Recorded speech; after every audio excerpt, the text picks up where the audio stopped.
Lanjut. Siap. Kedatangan guru kita bersama Abuya Mama Gufron Al-Bantani yang didampingi. Saya berani mengatakan ini ceramah-ceramahnya Mama Gufron ini menyesatkan begitu. Ya, yang dimaksud menyesatkan itu memang karena ada yang terkait dengan persoalan akidah yang menurut kriteria yang sudah ditetapkan oleh Majelis Ulama Indonesia itu kriteria kesesatan, ya.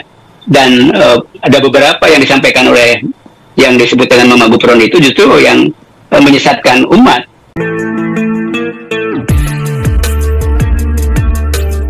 Assalamualaikum warahmatullahi wabarakatuh. Saudara sekalian, berjumpa dan bersua kembali pada channel ini. Dan pada kesempatan ini kita melihat Mama Gufron yang dipuja-puji oleh Kiai Imaduddin CS sebagai sosok seorang guru. Ternyata Mama Gufron ini menurut Majelis Ulama Indonesia mengajarkan banyak sekali kesesatan-kesesatan yang menyesatkan umat. Pantas saja Kiai Imaduddin amburadul, siapa saja yang mendukung perjuangan iman dapat gelar sayyid, dan siapa saja yang mendukung perjuangan iman walau tidak alim dialimkan, walau tidak kiai dikiaikan. Kita lihat pernyataan Majelis Ulama Indonesia yang kita awali dengan video daripada Mama Gufron dan Kiai Imaduddin, kemudian kita sambung dengan pernyataan Majelis Ulama Indonesia yang bahwa Mama Gufron sesat, menyesatkan. Inilah videonya. Gus Abbas, teruskan, lanjutkan, jangan takut. Kiai Imad, teruskan, lanjut. Siap. Kedatangan guru kita bersama Abuya Mama Gufron Al-Bantani yang didampingi. Saya berani mengatakan ini ceramah-ceramahnya Mama Gufron ini menyesatkan begitu. Ya, yang dimaksud menyesatkan itu memang karena ada yang terkait dengan persoalan akidah yang menurut kriteria yang sudah ditetapkan oleh Majelis Ulama Indonesia itu kriteria kesesatan, ya. Dan ada beberapa yang disampaikan oleh yang disebut dengan Mama Gufron itu justru yang menyesatkan umat.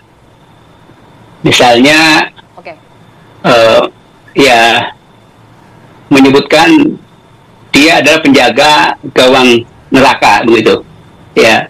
Kemudian dia bisa bicara dengan malaikat, ya, bisa pesan itu ini, ya, dia dapat tanda tangan dari Allah gitu, ya, dia bisa berkomunikasi dengan para malaikat termasuk dengan Rasul begitu.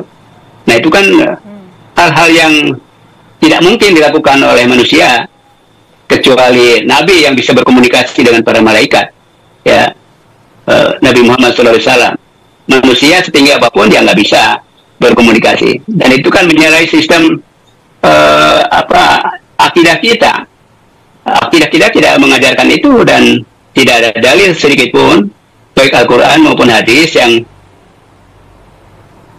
menunjukkan bahwa kita bisa berkomunikasi, apalagi bisa meminta supaya malaikat tidak melakukan ini dan itu. Itu kan tidak mungkin. Sesuatu yang tidak mungkin. Manusia bisa membatasi geraknya malaikat, membatasi tugas malaikat dalam menjalankan perintah Allah. Itulah cuplikan video di mana Mama Gufron memompa Imaduddin untuk terus menggempur para habaib, dan juga Imaduddin memuji-muji Kiai Gufron sebagai sosok gurunya. Tetapi ajaran Mama Gufron mulai dari penjaga gawang neraka, video call dengan malaikat, dan jika ditanya di dalam kubur nanti jawabnya Gufron atau Pancasila. Ini adalah jelas-jelas menyesatkan yang jauh daripada kaidah dan ketentuan-ketentuan syar'i. Mama Gufron dengan lantang dan berani, dengan bahasa Suryaninya yang tidak pernah diketahui oleh ahli-ahli yang lain, karena menurut versi ahli-ahli yang lainnya bukan yang demikian bahasa Suryaninya.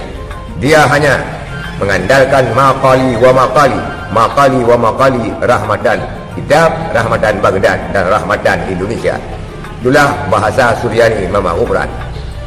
Dan juga muridnya Mama Gufron sangat getol memperjuangkan ajaran Mama Gufron yang mengatakan bahwa marrabbuka cukup dijawab Pancasila ataupun marrabbuka cukup dijawab Ghufran. Nanti malaikat Munkar dan Nakir akan ketar-ketir dan lari kalau mendengar Mama Ghufran dan juga Pancasila. Begitu menurut ajaran yang diajarkan kepada muridnya, sehingga muridnya pun menggembar-gemborkan di media. Anehnya, kenapa orang-orang bisa bodoh yang tidak menyadari kebodohannya?